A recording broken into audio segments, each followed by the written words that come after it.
lawmakers have had a hand in telling college campuses what can and cannot fly. NBC4 State House reporter Natalie Fahmy joins us live to tell us about the recently enacted law in this area. Natalie. Sierra Jared, that state law provided new free speech protections on college campuses. But now there's some back and forth about whether last night's protests went beyond First Amendment rights. Back in 2022, lawmakers passed Senate Bill 135. At the time, the bill sponsor said it was about protecting the free speech of all students and faculty.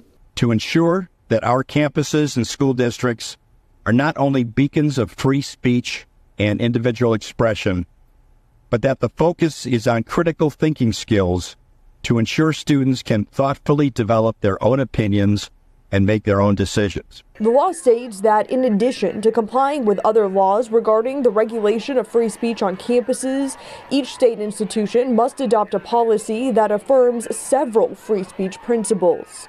Representative Munira Abdullahi tells me she was at Thursday's protests and the arrests were out of line with the law. The right of peacefully protesting applies to everyone, even if you don't like them. The law protects the principle that concerns about civility and respect must not be used by an institution for closing off the discussion of ideas, no matter how offensive, disagreeable, or wrong-headed they may be to some student or faculty. The hypocrisy is very laughable and is detrimental to the people of Ohio and to our students. Lawmakers like Representative Brian Stewart have pushed back against the protesters, writing that students violated campus rules like camping on the South Oval.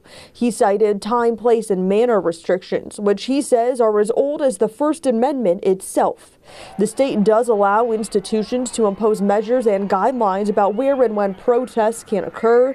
Abdullahi tells me the encampment rule is unjust. Of course, OSU has the right to enact whatever policies they want to, but inherently I believe it's unfair and it's discriminatory towards these students.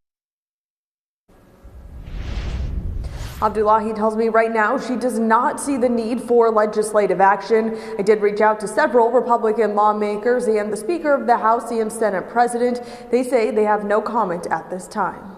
Local for you at the State House, I'm Natalie Fahmy, NBC4.